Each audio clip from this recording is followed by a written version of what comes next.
in the Midwest, and let's run through these Big 12 teams kind of quickly. They both had really, really disappointing seasons. Iowa State.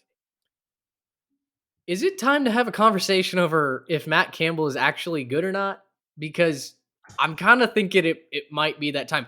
For context, if you've forgotten the Matt Campbell mania that swept the nation a couple of years ago, as someone who covered Texas A&M football before Jimbo was hired in Aggieland, I openly campaigned for Matt Campbell to be the next head coach of the Aggies. Would it have been the sexy hire? No. But I thought, based on what he was doing in Ames, doing more with less, I thought he was a guy that could come in and kind of right the program, right? And listen, say what you will about Jimbo and what he's done. I'm really glad Campbell wasn't the hire because goodness, after that year where they went to the Fiesta Bowl to the Big 10 champion or the Big 12 championship game, I'm sorry, it's been two really bad seasons. 7-5 2 years ago, 4-8 in 2022. I mean, if they're not already having those conversations, it might be time to talk to your kids about an Iowa State head coaching vacancy. Yeah, and I think the 7-5 is more inexcusable to me because you had Brock Purdy, who, as I'm wearing my Cowboys jersey as we record this, is going to look to Sure. try to get the 49ers to an NFC championship game, not a non talented dude. And Brees Hall, that was your backfield. And both Yeah. two guys that are tearing up the NFL right now, and you go 7-5 against the Big 12. And Charlie Kohler is your tight end. yeah, like they had Yeah. so much talent that's doing really well in the NFL right now. And I think that year they did have a lot of close losses, like just a comically Yeah. high amount of close losses, but still, like close losses a lot of times do come down to coaching. And I think last year, I'm more willing to give him a pass on last year because, you're figuring things out with Charlie Kolar, you're figuring things out, in life post Brock Purdy. And they had another just comically high number of close losses. But Yeah. at some point, those close losses become a trend and not excusable. And Yeah. so for me, if I'm an Iowa State fan, I think Matt Campbell's probably on the hot seat for me this year. And I know he's flirted with big programs. Like, look, take your time machine back to 2020, and Jim Harbaugh is completely on the hot seat at Michigan, and Matt Campbell is like the name to replace Jim Harbaugh. Like, just think about that for a second, where we're at in 2023. And the reality was that all of Michigan's fan base wanted a guy Yeah. like Matt Campbell. They didn't. Luke Fickle was also one of those guys too, but Yeah. I think they were. He's an Ohio guy. I don't think he was going to go to Michigan.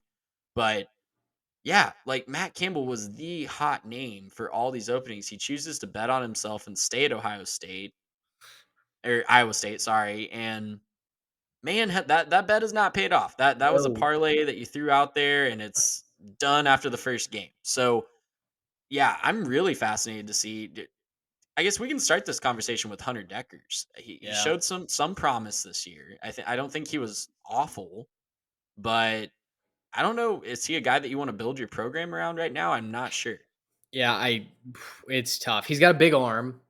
He had Xavier Hutchinson out wide. Look, they should have beat Texas. Yeah, They should have, you they mentioned should they have had a beat. They look. I'm pulling up their schedule real quick.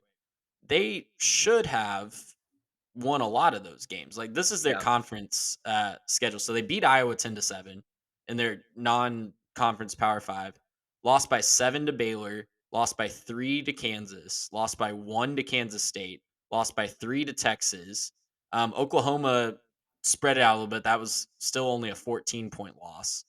Lost by 6 to Oklahoma State, lost by 4 to Texas Tech, and got blown out by TCU to Yeah. end the year. So Phew, yes, they're they right did. there in 7 of their 9 conference games, and Yeah. they either won or were right on the doorstep in 7 of the 9 conference games. That just has to be torture for the Cyclone fan base. Yeah, and it felt like everything went wrong late in those games. I mean, that was one of the first things that I highlighted for, hey, what is the fix?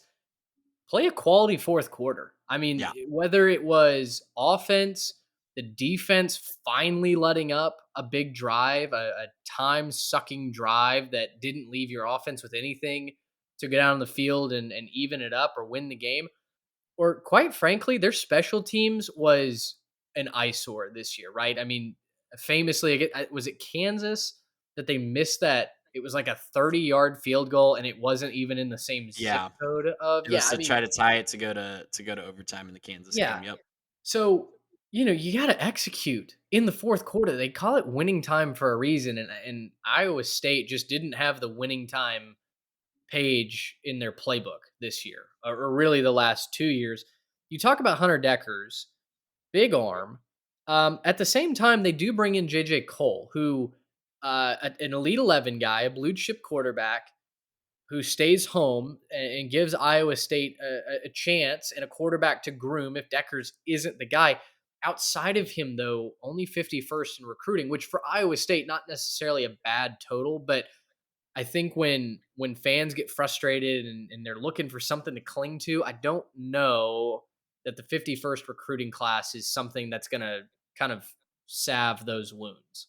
I've got him at 38th actually. I think maybe in the 247 composite at least. I think they're 38th. So maybe just 247 doesn't like a lot of their signees as much as some other services, but you're right in saying that they only have one Oh, blue you're chip right. guy. No, you're right. They are JJ 38. Cole's their only blue chip recruit though. They have Yeah. 28 3 stars outside of him. So Yeah. not exactly a huge talent influx coming, but Matt Campbell's done it before with guys like that. All those guys we mentioned earlier, Brock Purdy, Brees Hall, none of them were can't miss prospects coming out of Right. high school. I feel like if you can correct what's been going wrong the last 2 years in the fourth quarter, you've got a shot at flipping that. Now, does that mean that you go 9-3 suddenly? No, not necessarily. But I do think it's not like the team just completely forgot how to play football. It's just that they had a comedy of errors and they've got a really nasty streak going where they're losing these one score games.